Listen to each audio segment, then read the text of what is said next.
ট্রাম্পের বিশেষ দূত স্টিভ উইটকফ একটি সাক্ষাৎকারে ফক্স নিউজে বলেছেন যে মার্কিন রাষ্ট্রপতি একটি ধরনের হতাশা এবং বিস্ময়ের মুখোমুখি।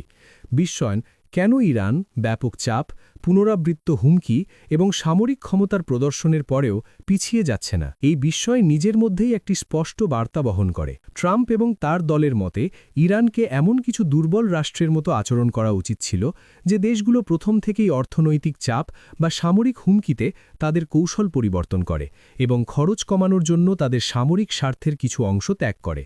কিন্তু এই ধারণা শুরু থেকেই একটি ভুল অনুমানের ওপর তৈরি ছিল। ওয়াশিংটনের মূল সমস্যা কেবল শক্তি প্রয়োগের অভাব নয়, বরং বিপরীত পক্ষের প্রকৃতি ভুলভাবে বোঝার। মার্কিন সরকার ধরে নিয়েছে যে কোনো দেশ যদি বিধ্বংসী অর্থনৈতিক চাপ এবং স্থায়ী সামরিক হুমকির সম্মুখীন হয়, শেষমেশ সে ত্যাগ করবে।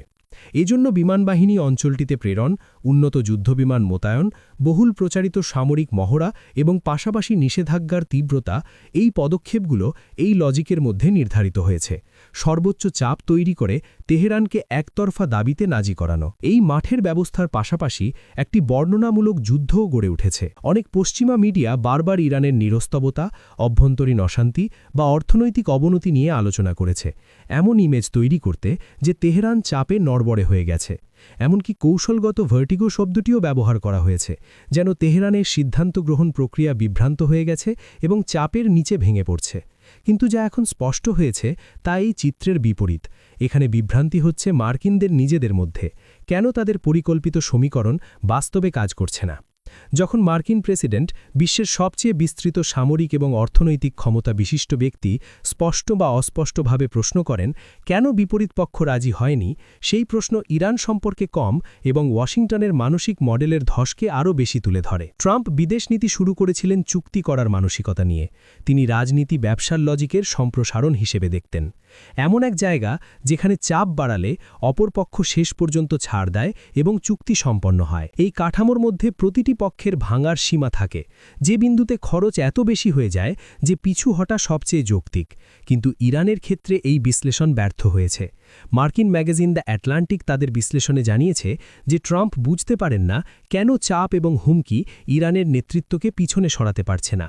তার দৃষ্টিতে প্রতিটি মানুষকে কেনাকাটা করা যায় এবং প্রতিটি দেশকে হুমকি এবং প্রণোদনার মাধ্যমে আলোচনায় আনা যায়। কিন্তু এই দৃষ্টিভঙ্গি ব্যর্থ হয় এমন একটি কাঠামোর সঙ্গে যেখানে স্বাধীনতা এবং প্রতিরোধ ইরানের পরিচয়ের অংশ।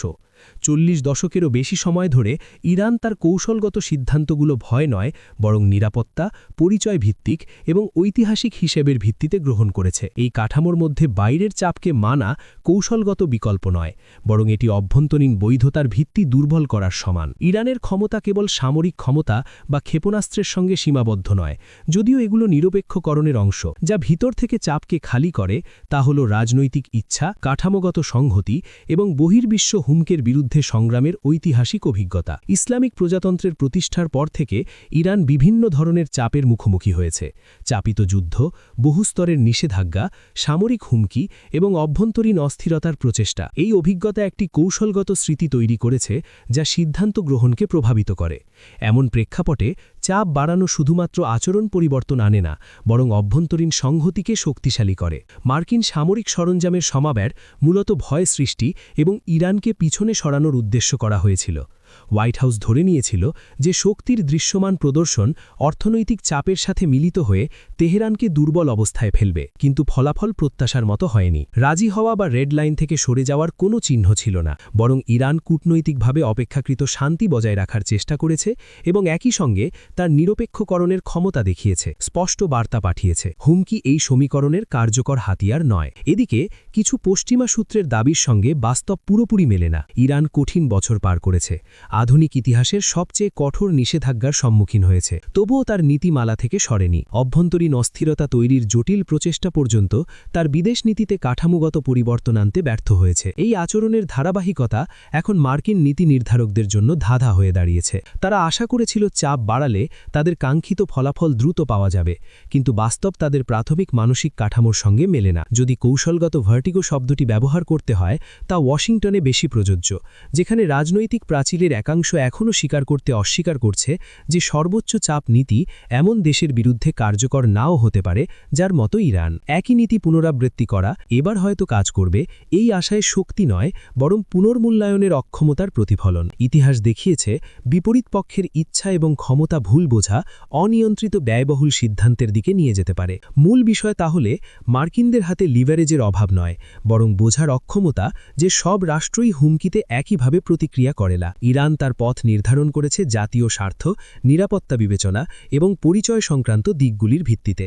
অভিজ্ঞতাও দেখিয়েছে বাইরের চাপ প্রায়শই এই পথকে পরিবর্তন করে না, বরং শক্তিশালী করে। যতক্ষণ না এই বাস্তবতা ওয়াশিংটনে স্বীকৃত হয় যে চাপের নীতি সবসময় প্রতিপক্ষকে বাধ্য করে না, এই বিভ্রান্তি চলতেই থাকবে। হোয়াইট হাউসের সামনে এখন সিদ্ধান্ত স্পষ্ট, এমন পথ চালিয়ে যাওয়া যা এখনও ফলাফল দেখায়নি এবং কেবল উত্তেজনা বাড়িয়েছে, অথবা ইরানকে একটি অতি সরলীকৃত দৃষ্টিভঙ্গি থেকে দেখার পরিবর্তন। ইরানের ক্ষমতা কাঠামোর জটিলতা স্বীকার করা মানে তার সাথে একমত হওয়া নয়, বরং এটি বাস্তবমুখী নীতি নির্ধারণের জন্য প্রয়োজনীয়। এই পুনর্মূল্যায়ন ছাড়া চাপ এবং প্রতিরোধের চক্র চলতেই থাকবে এবং প্রতিবার দুই পক্ষের মধ্যে ফাঁক আরও বাড়বে।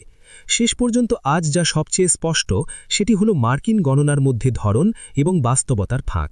এমন একটি ধরন যা ধরে নিয়েছিল চাপ বাড়ালে দ্রুত এবং কাঙ্ক্ষিত ফলাফল আসবে, এবং বাস্তব যা দেখিয়েছে সমীকরণগুলি একক সূত্রে সমাধানযোগ্য নয়। এই ফাঁক সংশোধন না হলে তা কেবল বিভ্রান্তি নয়, বরং ব্যয়বহুল সিদ্ধান্তের দিকে নিয়ে যাবে। ইরান দেখিয়েছে যে হুমকিতে সে তার পথ পরিবর্তন করে না। এখন সিদ্ধান্ত নেওয়া ওয়াশিংটনের। তারা কি তাদের অনুমান পুনর্মূল্যায়ন করতে প্রস্তুত, নাকি কার্যকারিতা প্রশ্নযুক্ত একটি নীতিতে অটল থাকবেন?